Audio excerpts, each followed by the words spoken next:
All right, aspiring barristers, let's get straight into it. Today, we are opening up the pre-trial playbook and diving deep into a really crucial part of civil procedure, Division 29.2 of the Federal Court Rules. This is all about taking evidence on commission, and trust me, you are going to want to know this stuff inside and out for your bar exams. So, let's kick things off with a classic barrister's dilemma, a real nightmare scenario. Picture it, your entire case, everything is resting on the shoulders of one star witness. The only problem? They're stuck on the other side of the planet, they can't travel, and that trial date is getting closer and closer. What do you do? Well, this is exactly the problem Division 29.2 was created to solve.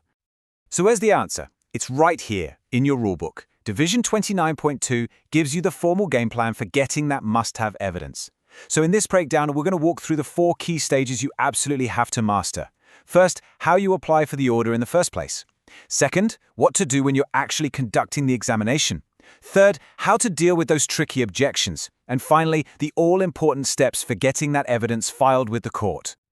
Right. First things first. You can't just fire up a Zoom call with your witness and hope for the best. You need a court order. And your gateway, the rule that kicks this whole process off, is Rule 2911. So let's take a look at how you get the ball rolling.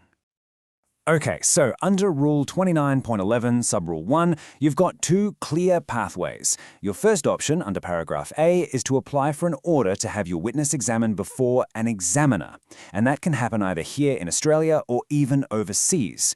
Or your second option, under Paragraph B, is to apply for what's called a letter of request to be sent to the courts in another country. Now, and this is important, you can't use this rule just for convenience, just to make your life easier. There are 2 main situations where it applies.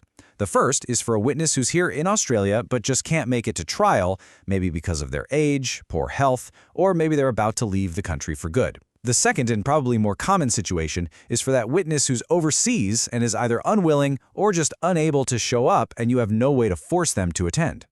Now, getting this order is not a rubber stamp. It's a discretionary call by the court. The ultimate test, the big question you have to answer for the judge, is whether making the order serves the interests of justice. So the real takeaway here is that you have to persuade the court. You need to build an argument for why this is the fairest, most just way to get this vital evidence on the record.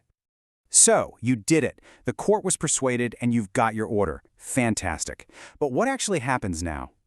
Let's get into the nitty-gritty, the mechanics of the examination itself. We're going to be focusing on Rules 29.15, 29.16, and 29.19.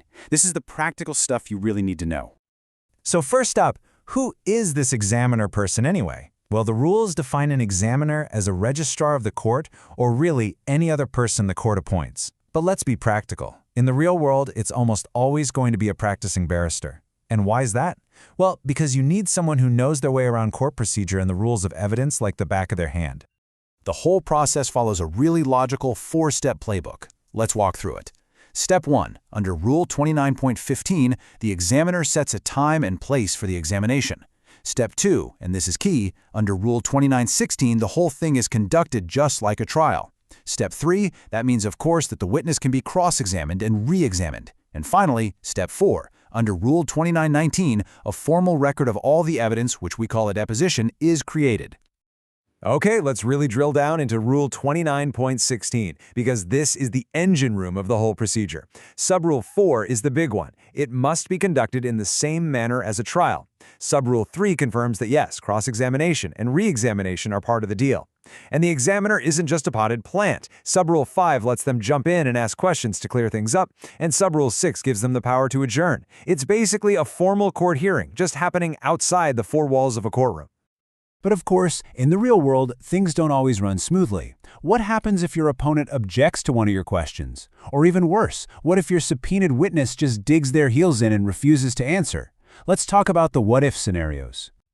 So imagine it. You're in the middle of a killer cross-examination. You ask that perfect, case-winning question, and then you hear it. Objection. The witness refuses to answer. Everyone in the room turns to the examiner. What happens next? The procedure for this is all laid out in Rule 29.18. And listen up, because for exam purposes, you have to get this right. Under Subrule A, the examiner states their opinion on whether the objection is valid. But, and this is the crucial part, they do not decide it. Only a judge can do that. Then, under Subrule B, Everything gets written down in the deposition: the question, the objection, the examiner's opinion, and any answer the witness might have given. The actual final ruling on that objection, that happens way down the track, back in front of a judge.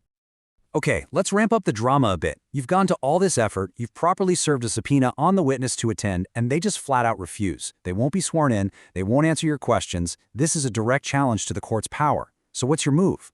Your go-to rule here is Rule 2922, and it gives you a very clear three-step action plan.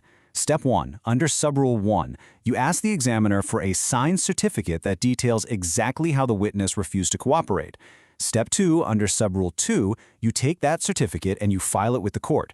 And Step 3, under Subrule 3, you now have what you need to go back to the court and apply for an order to compel that witness to answer and to make them pay the costs for all the trouble they've caused. All right, you've navigated the tricky parts, you've got the evidence recorded. We're on the home stretch. We just need to cover the final admin steps to get that deposition properly filed. And then we'll look at one very special rule that is absolute gold for an exam question. Rule 29.20 is basically the examiner's final to-do list to make sure everything is official and above board. First, they have to give the witness a chance to read over the deposition. Next, if you or the other side request it, they have to ask the witness to sign it. Then, they must authenticate the whole document with their own signature. And finally, the last crucial step, they package up the authenticated deposition and any exhibits and send it all to the registrar to be officially filed with the court. Okay, now for a really interesting and quite specific rule, Rule 29.23. This is a procedure for what's called perpetuating testimony. Think of it like this. It's for situations where a person thinks they might be entitled to something, like property or a position, based on an event that hasn't happened yet.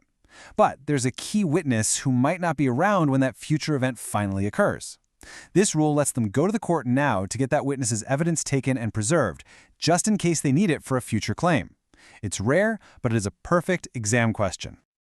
So for that last-minute revision, here are the 5 critical rule numbers from Division 29.2 you need to have locked away. Rule 29.11, that's for your application. Rule 29.16, that's how you conduct the examination. Rule 29.18, that's for handling objections. Rule 29.22, that's for dealing with a witness who won't cooperate. And that special one, Rule 29.23, for preserving evidence for the future. And that brings us to the end of our breakdown. You now have the procedural map, the nuts and bolts of how it all works. But remember this, knowing the rules is only half the battle. The true art of being a barrister, of advocacy, lies in that very first step, standing up and persuading a judge that what you're asking for is truly in the interests of justice. That's the real challenge waiting for you.